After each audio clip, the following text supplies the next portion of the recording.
After 10 years of APC governance, we are not supposed to see their change, Abi. After 10 years. But when they were not fit, they told Nigeria that the fuel subsidy was a scam. They removed it. Nigeria went 50 years backwards. No, tell me, what have they brought on the table? They're supposed to at least, if they don't know what to do, they leave us where they met us. Nigeria had an economy before APC came into office. What was the exchange rate? Well, how much were we buying fuel? Now they have taken our back 50 years back, and somebody is defending it. Somebody is defending this thing that Tinubu is doing. This is 2025, and APC took over power in the first instance after the coalition that had ABGA, a part of ABGA, that also had ACN, headed by Bola Ahmed Tinubu, AMPP, and then CPC. These are the parties that came together and formed a coalition. And then we had the G5, the 5 governors who came from the PDP and joined. Then Atiku was the one that led those 5 governors that joined the APC, and then they ultimately won the elections in 2015. This is 10 years. Remember when they came into power, they promised change. That word change so much resonated that people fell for it. It was so unfortunate that we fell for those words, change, under Buhari, who himself did not change. Was still reeling from the pain of ethnicity, was still reeling from the pain of the war. And so he came and wanted to exert some measure of revenge, as if somebody was fighting with him. His era is gone, 8 years down, and then we have the 2 years of President Muhammadu Buhari. This is 10 years. Compare it with the first 10 years of PDP, 1999 to 1999 to 2014, because they left in 2014. They left in 2015. It was in 2015 that the APC took over from Goodluck Jonathan. So in comparison, who would you choose? Who would you say are better? We know that these two political parties are not good in any way, but that's somehow you have to choose between two evils. And if you have to choose between two evils, you cannot say above all things that it wasn't worse under APC. Now, I've seen and heard arguments of people say things like, oh, that even if PDP continued in 2015, that it would have still been the same thing, it would have been worse. No. Leadership mostly is about the person who is on the driver's seat. You can't tell me that somebody who is driving, that an accident, when an accident happens, that you are not going to look at the person who is driving. Most of the time, an accident can be caused by some factors, but it's largely about the person who is driving that car. Leadership for me is like driving a car, and that's the best I know about leadership, because I know I've attended some leadership symposium previously. But you can have your own leadership thinking from different perspectives. But this is my thinking of what leadership should be. Leadership is like a man, is like a driver that is carrying people. You don't expect the people to start directing you on how to drive. When you're on the steering, it's assumed that you know how to drive. When you're on the steering, it's assumed that you know your destination. It's assumed that you know the road to your destination. You're not in the middle of the journey start turning around to ask, I beg, where is this place? No, that is not what leadership should be, because that is exactly what happened. The person who leads you, don't ever bring up that thinking that even if PDP continued, it would have been worse, or we're headed towards doom. Then Buhari came and saved. What exactly did Buhari save?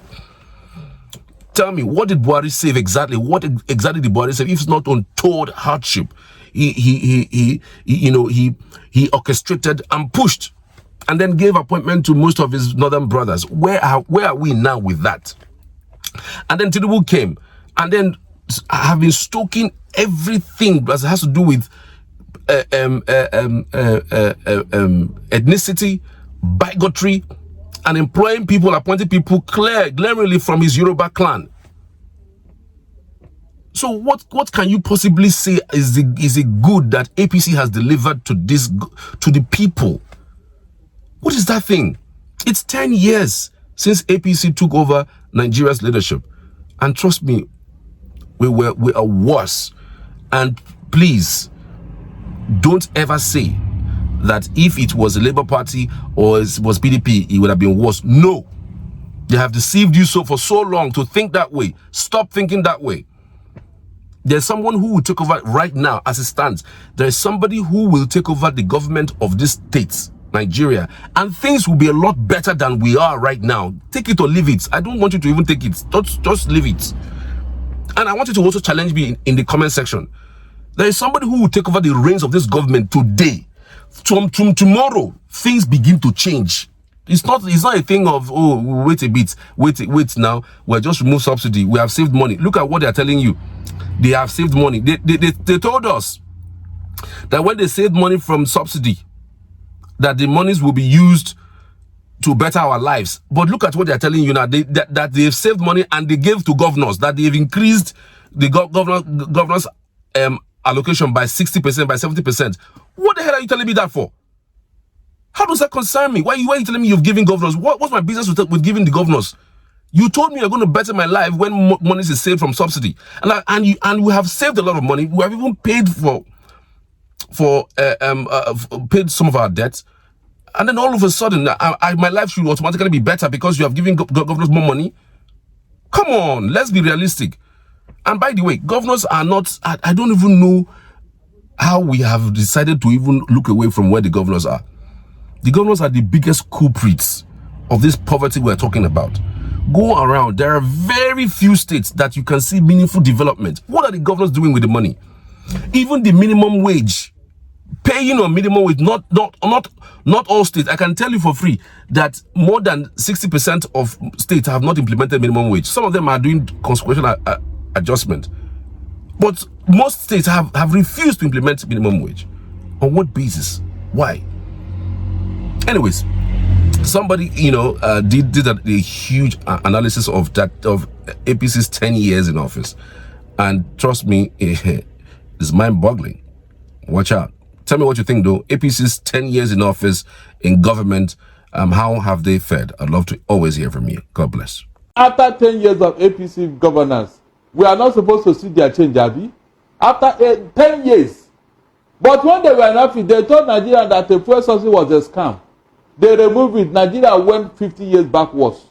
No, tell me, what have they brought on the table? They're supposed to, at least, if they don't know what to do, they leave us where they met us. Nigeria had an economy before APC came into office. What was the exchange rate? How much were we buying fuel? Now they have taken our back 50 years back, and somebody is defending it. Somebody is defending this thing that Tinubu is doing. I mean, look at it yourself. No, the right is no. This is why we allow APC to destroy our lives. They came here with propaganda, and some gullible Nigerians bought it.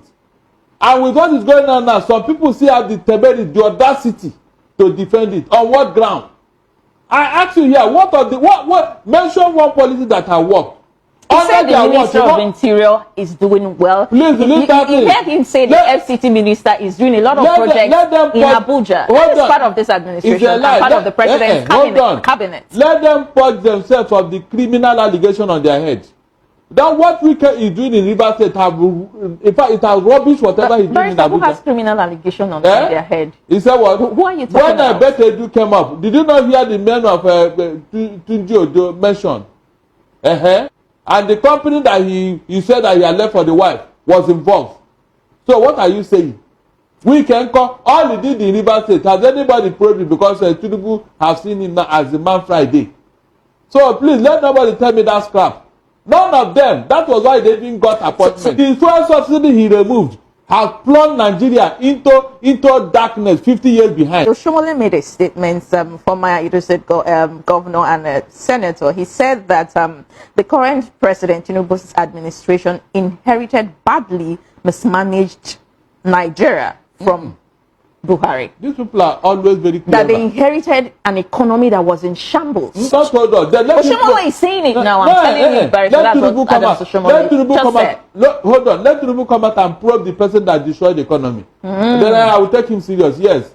Let him call him out. After all, after your service now, you are no longer above the law. You are finished serving, so come and answer for what you did in office. If Tinubu is serious, if you want me to believe him, let him come and probe the man that destroyed the economy. I mean, look at it. With all the money they have made, they promise. Sir? Look at where the electricity is. With all the money they have made, the money they are sucking from us, we are still struggling with 5,000 megawatts. Struggling. No improvement after 10 years. So what are you not telling me? Barrister, the State House is diverting to solar panels. That's all Nigerians, that is an need to improvement. divert to solar panel. But the question is, how many Nigerians will can be able to afford So this question should go to the man in Abuja. That if Asoro cannot pay electricity bill, is it the other Nigerian that will pay? The man that is defending them in Abuja, I wish he's in this studio now, so that we now drag this thing out properly. No, you should ask Tinubu. So if you cannot pay electricity bill, how do you expect Nigerians to pay? A very big indictment on his own. And you are telling me the change is not change. Gradual what? If you are preparing to run mad for 25 years, when exactly are you going to run mad? Every year, I'll go mad though. Go mad. 25 years, you are still trying to go mad. All right, Barrister Darling.